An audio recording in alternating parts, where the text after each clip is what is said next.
आपकी उंगली में मौजूद सोने की अंगूठी या गले की चेन असल में पृथ्वी का हिस्सा है ही नहीं। विज्ञान कहता है कि सोना इस ग्रह पर पैदा हो ही नहीं सकता है। इसे बनाने के लिए दो मरे हुए तारों का आपस में टकराना जरूरी है। अगस्त 2017 में वैज्ञानिकों ने GW170817 नाम की एक ऐसी घटना देखी जहां दो न्यूट्रॉन स्टार आपस में टकराए।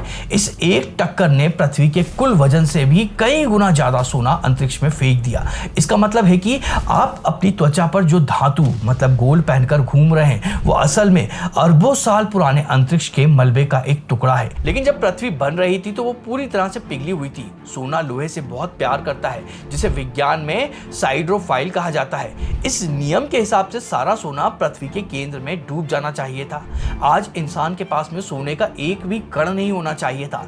तो फिर ये सोना हमारी खदानों में कहां से आया? वैज्ञानिकों की लेट वेनियर हाइपोथेसिस कहती है कि पृथ्वी के ठोस होने के बाद में अंतरिक्ष से 20 ट्रिलियन टन उल्कापिंडों की एक भयानक बारिश हुई थी जिसमें सोने की ये परत हमारी धरती की ऊपरी सतह पर बिछ गई थी।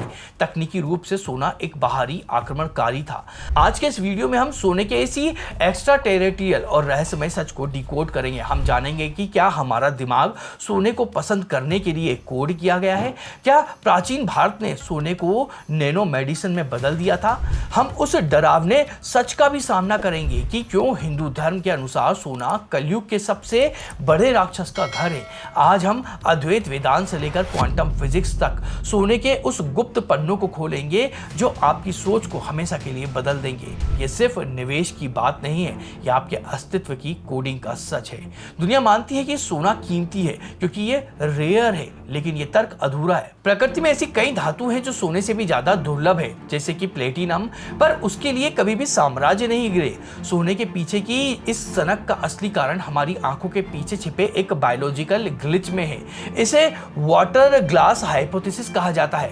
यूनिवर्सिटी ऑफ ह्यूस्टन की रिसर्च बताती है कि हमारे पूर्वजों के लिए पानी की तलाश ही जीवन और मौत का फैसला था।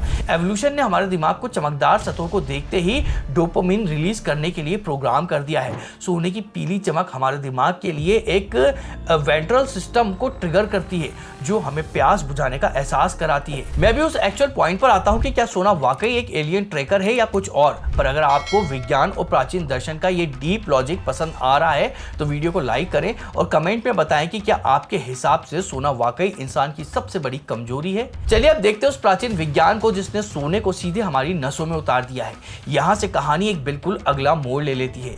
जहाँ यूरोप के लोग लोहे को सोना बनाने की कोशिश कर रहे थे, ठीक उसी समय भारत में रस शास्त्र विकसित हो रहा था। प्राचीन वैज्ञानिकों जैसे कि नागार्जुन ने देहवाद का सिद्धांत दिया। उन्होंने शोधन, भावना और मारण जैसी जटिल प्रक्रियाएं बनाई। सोने को जड़ी बूटियों के रस में सैकड़ों बार तपाकर स्वर्ण भस्म तैयार की गई। आधुनिक इलेक्ट्रॉन माइक्रोस्कोप से देखने पर पता चलता है कि भस्म असल में 5 से 50 नैनोमीटर के गोल्ड नैनो पार्टिकल हैं। ये नैनो पार्टिकल शरीर के टाइट जंक्शन को पार करके सीधे कैंसर सेल्स को खत्म करने की ताकत रखते हैं। लेकिन यहाँ पर एक इंटेलेक्चुअल कंट्रोवर्सी खड़ी हो जाती है।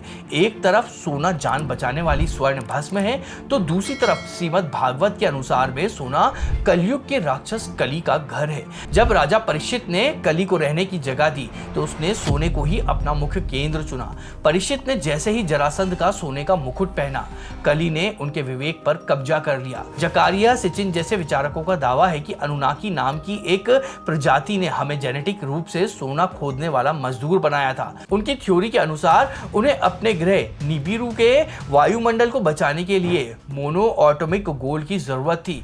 क्या हमारा ये जुनून उनकी दी गई एक जेनेटिकल कोडिंग है? ये एक ऐसा सवाल है जो मुख्यधारा के विज्ञान और प्राचीन कहानियों के बीच एक युद्ध छेड़ देता है। क्या हम वाकई आजाद हैं या हम आज भी उसी पुरानी माइनिंग प्रोग्राम का हिस्सा हैं?